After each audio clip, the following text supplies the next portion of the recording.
喺中國古代史同埋歐洲古代史嘅記載入面，呢個國家大多都以波斯呢個名被提到。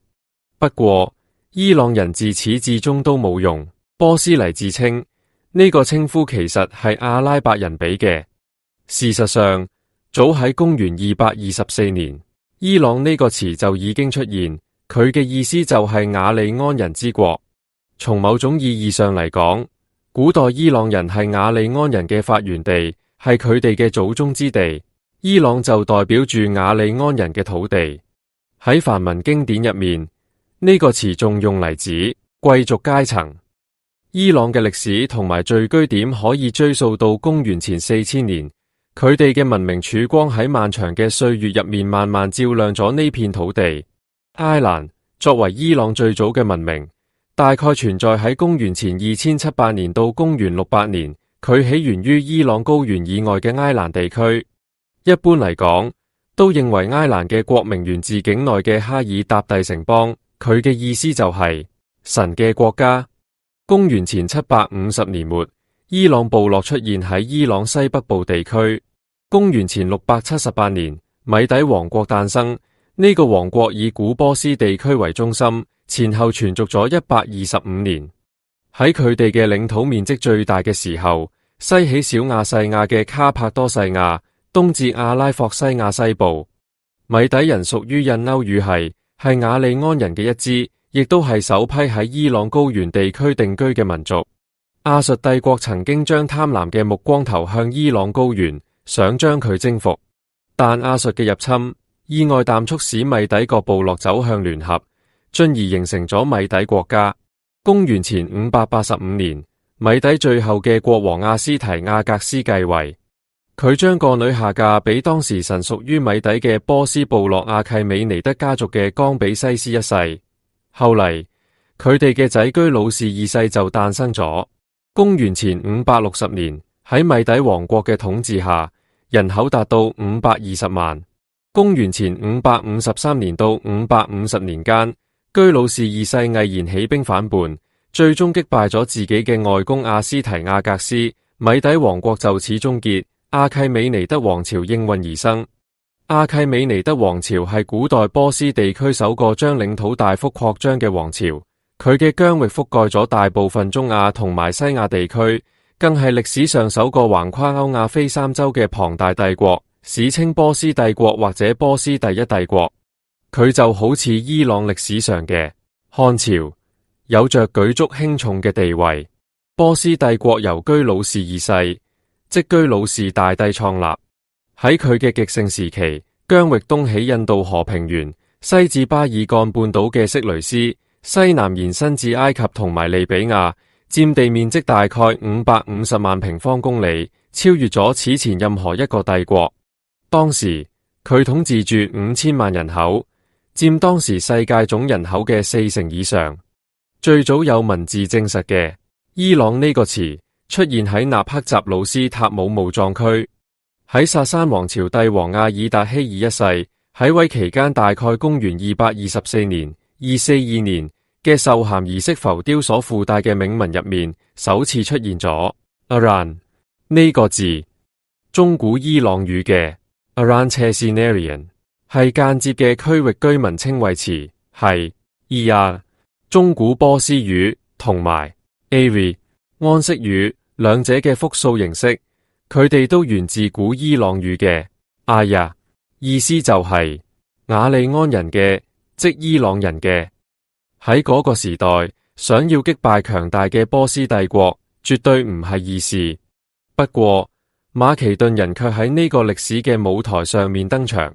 公元前4世紀中葉，馬其頓王國嘅腓力二世不斷兼併古希臘城邦，除咗斯巴達，將佢哋納入自己嘅統治之下。早就好心懷武力入侵征服古波斯阿契美尼德王朝嘅野心。公元前336年，腓力二世集結咗5萬大軍，武力入侵當時屬於古波斯阿契美尼德王朝喺小亞細亞嘅領土疆域。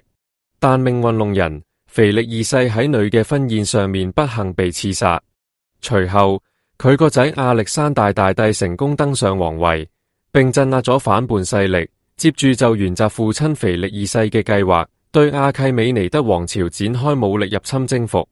經過9場激烈戰役，波斯王大流士三世喺逃跑途中被貝蘇斯刺殺，阿契美尼德王朝宣告滅亡，佢大部分領土疆域成為馬其頓帝國嘅一部分。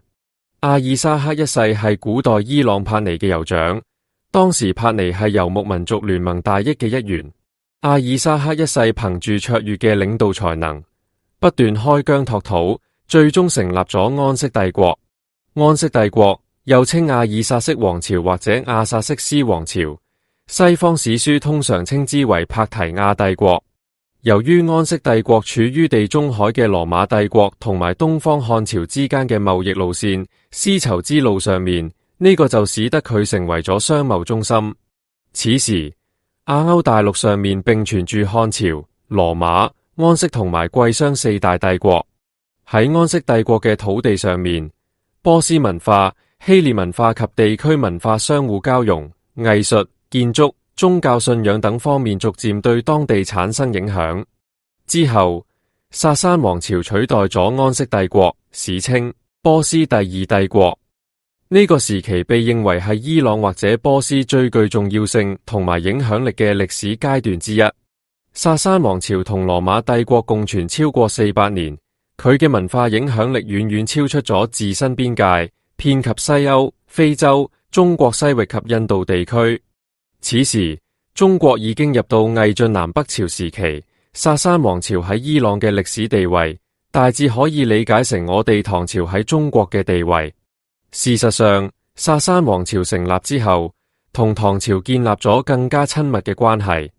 絲綢之路呈現出前所未有嘅繁榮景象，商隊往來唔絕，文化交流亦都日益頻繁。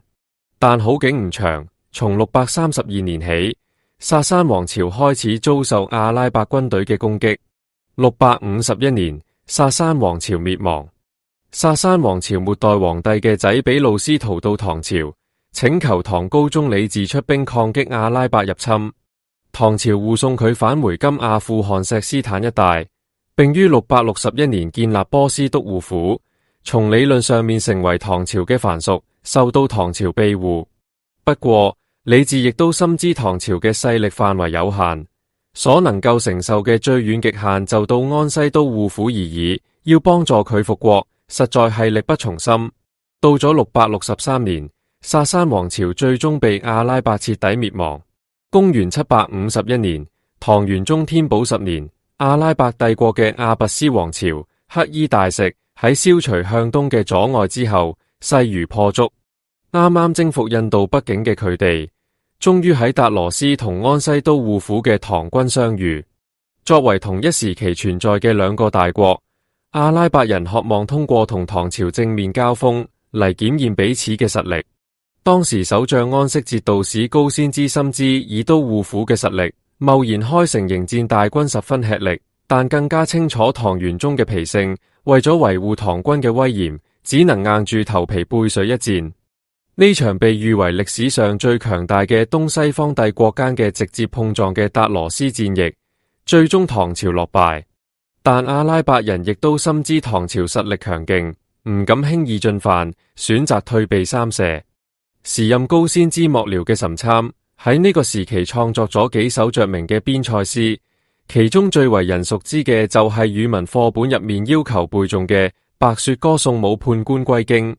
阿拉伯入侵之後，操阿拉伯語嘅哈里發並冇接受伊朗 Aranchesiniranser 呢類字嘅用法。喺阿拉伯語入面 Alajam 同埋 Alfurs 即 Persia 波斯指嘅係伊朗西部，也就係最初由阿拉伯人佔領嘅領土，大致同今日嘅伊朗相對應。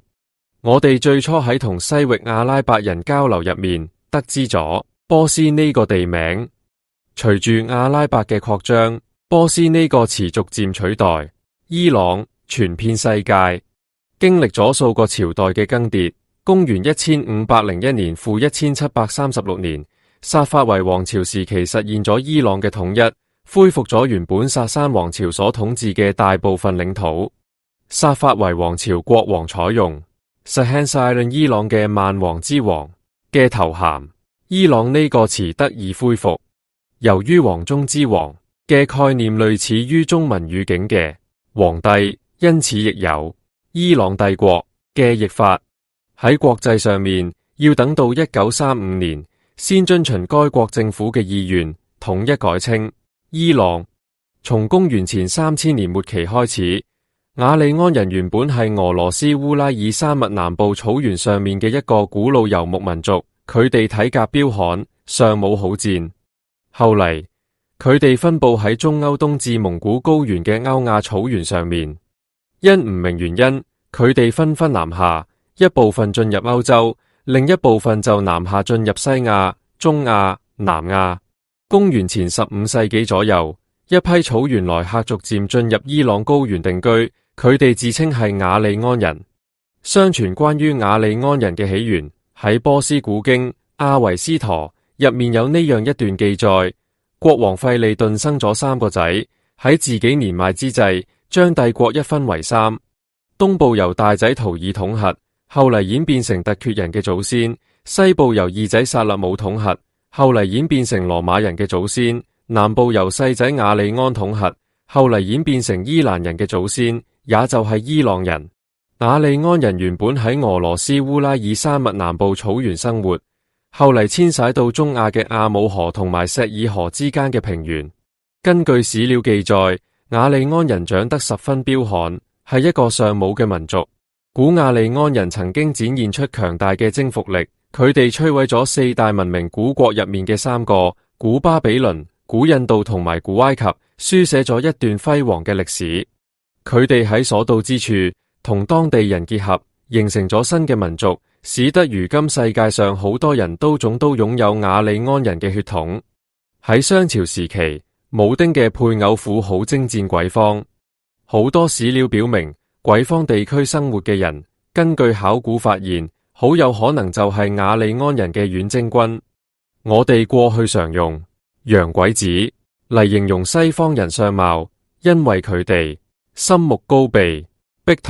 同中原人差異明顯，亦都同史書中所描述嘅鬼有啲相似，所以用鬼字嚟形容。方就表示地方，鬼方字面意思就係鬼嘅地方。而呢支雅利安人嘅遠征軍，正正就係入侵印度嘅一支。佢哋隨住融合程度嘅唔同，逐漸演變成為印度高種姓嘅婆羅門、帝利、吠舍。18世紀後期，英國殖民印度時期，一位學者威廉瓊斯喺學習當地語言過程入面，意外發現波斯語、梵語同埋以希臘語為代表嘅多種歐洲語言之間存在相似性。呢種相似性令到佢堅信梵語同拉丁語、希臘語有着同一祖先。同時，歐洲學者仲發現印度教經典吠陀同伊朗祆教經典阿維斯陀入面都自稱為雅利安。因此，歐洲人喺當時把一些具有相似特徵嘅伊朗地區語言同印度地區語言統一歸入印伊語系。後嚟，語言學者哋又因歐洲語言同伊朗、印度嘅語言之間存在嘅相似性，將印伊語系擴大為印歐語系。而佢哋認為呢啲語言嘅使用者正正就係雅利安人嘅後裔。20世紀初，納粹德國將優等民族 Herrenrasse 稱為雅利安人。佢哋認為德國人係血統最純正嘅北歐民族之一，對其他種族，尤其係猶太人同吉普賽人施行歧視、征服同埋滅絕策略。但隨住歐洲學者喺瓊斯嘅基礎上面進一步研究，發現歐洲人接受基督教之前嘅宗教信仰，亦都來源於古代雅利安人對太陽神密特拉嘅崇拜，因此更加提出咗印度人、伊朗人同歐洲人享有同一個祖先嘅說法。伊朗呢片承載住數千年歷史嘅土地，見證住無數文明嘅興衰交替，經歷住無數嘅戰爭同和平、征服同融合。佢嘅歷史係一部波瀾壯闊嘅史詩，係人類文明發展進程入面嘅重要篇章。